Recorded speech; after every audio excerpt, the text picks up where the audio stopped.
What's up? Welcome to this video. This is gonna be a guide for Windwalker Monk in 10.1.5 for PvP. So first things we're gonna be looking at is the talents. Not a lot has changed here really. Depending on the comp, you would put 2 points in Tiger Tail Sweep. The comps I've been playing recently, I don't need it. But the big changes are the new talents that we've received. The one being Yulon's Grace. In every single comp, I have been playing Yulon's Grace over everything else. I could see you taking Diffuse Magic in like setup comps against RMP, for example, where it's only a short window where they're really bursty and otherwise you're not really gonna be hit that much. But it's very wizardy meta right now, which means Yulon's Grace just gives you insane value. Maybe I can show you some previous games here. Look at this. So this is a game I've had against. This was actually an RMP where I still took Yulon's Grace and it did 700k healing. If I can find another one. So here we were against a Windwalker and an SP, and it did 3 million healing. So as you see here, it's absolutely insane, and you definitely want it. So yeah, the big change here is you want Yulon's Grace instead of Diffuse Magic. I would also say that you would take a Tile Sweep in almost all comps. Just the ones I've been playing recently, I haven't taken it. Against SPs and Hunters, where you need Detox, you would take Detox and you would take a point away in close to Horde, I would see. But otherwise than that, there's not really a lot of changes. As you guys probably have seen, in ABC, Dorito played Whirling Dragon Punch, which you can do because you get one free point here at the end. I like to put mine in Inner Peace just to get that 30 more energy. So when I start off the match, I'll get 30 more, which I can use. Throughout the match, my energy is probably not full, so I don't utilize this the whole game. But at the start and if I'm kiting, I'll get max energy, and I just think this is a really nice addition where I do not. Whirling Dragon Punch does not do any damage. You would mainly do it for knockbacks if you can time it right, and that is actually very difficult to do. But otherwise, everything stays the same. For PvP talents also, it stays the same. You take Turbo Fist, Alpha Tiger, and you take Disarm, which you would swap out with Reverse Harm, or in some maps you can also take Mighty Ox Kick if you really want to peel and you can knock them off certain areas. But otherwise, there's none of these others that you would take. Moving on to our races. There's still one master race, which has been the master race for so long now. It's Orc. Orc's nerfed by 50%, and it's yet still the best. With the decline of Assassination Rogues and Death Marks, my little Dwarf here has lost a lot of value.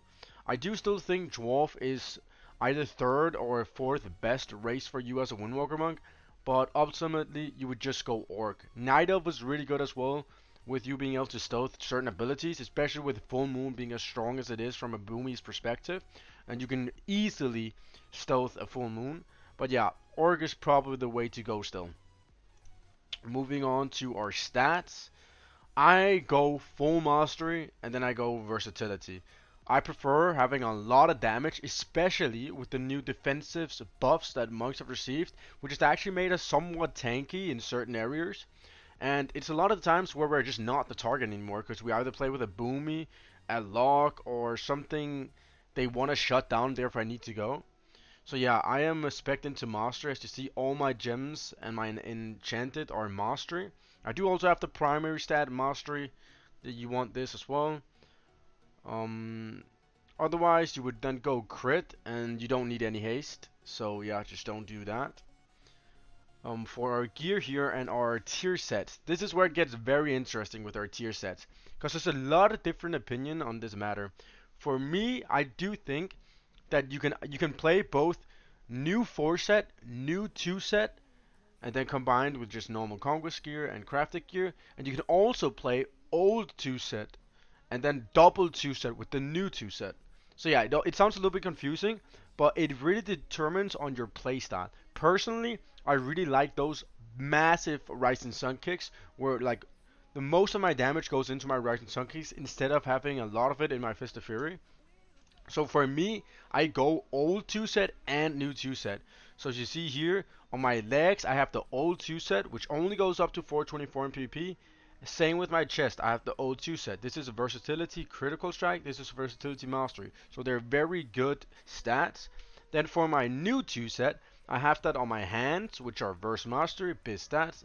And shoulders, I have versatility crit, which are almost biz stats.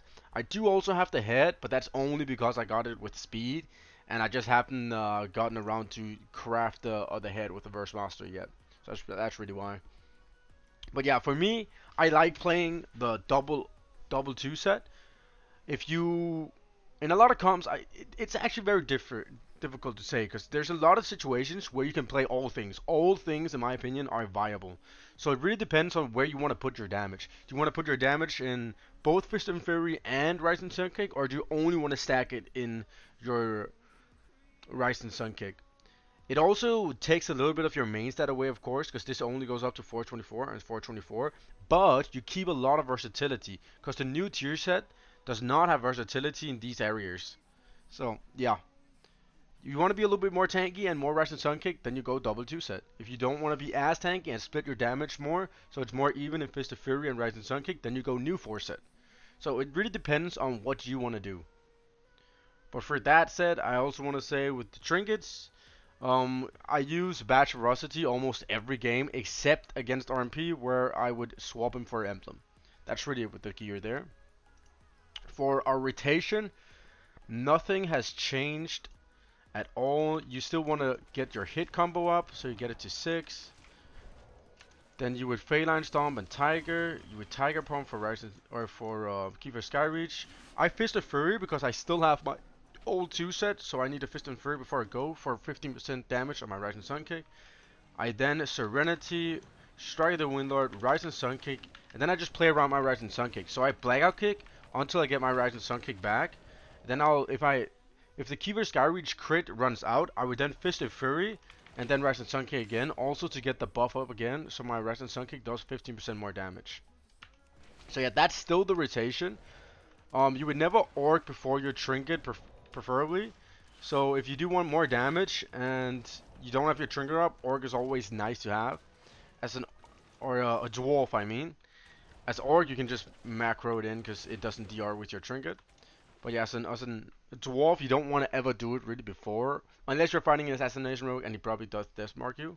But with the meta of the H-Fellas, they can just pop it off. So you shouldn't really worry about that. Having said that, with our defensives, Dampen Harm is actually defensive that we can take serious now. So you can press this button and you can press Fortifying Brew button separate of each other. A lot of times you can press them separately and you will not die through a stun if you pre-wall it. So yeah, that is a new thing that we have to play around with, which is very interesting. Karma is also a very good ability now, but with the increase of H-Palace and Bob, you want to be careful because they can bob it off and it gets no value. But yeah, that's pretty much it with that. For our comms, I would say our best comm right now is probably without a doubt Boomy Windwalker. It seems like that's the strongest Windwalker comp. As we saw in AVC, Enhancement Shaman Windwalker H-Pal is also a very good comp, so I'd also put that in there. And then I've tried a little bit of Walking Dead. Every Windwalker wants Walking Dead to be insane, but I'm gonna say no to that. I do not think it's good, boys. Unfortunately, I would not play it, no. Otherwise, you can play with other wizards like Destruction Warlock, Demon Warlock, and a new one in town is Augmentation Evoker. It is insane with every single class, therefore it's also insane with Windwalker. You can play with Windwalker and it pairs really well. So yeah, Boom is the #1 comp. I would probably put Augmentation in second comp with it, and then therefore Destro, Demo, Enhance, whatever you want to play. But yeah, that's pretty much that little short PvP guide, boys. I hope you enjoy. I do still stream over on Twitch, so you can follow me there. And yeah, like, subscribe, boys. I'll see you guys next time. Peace out.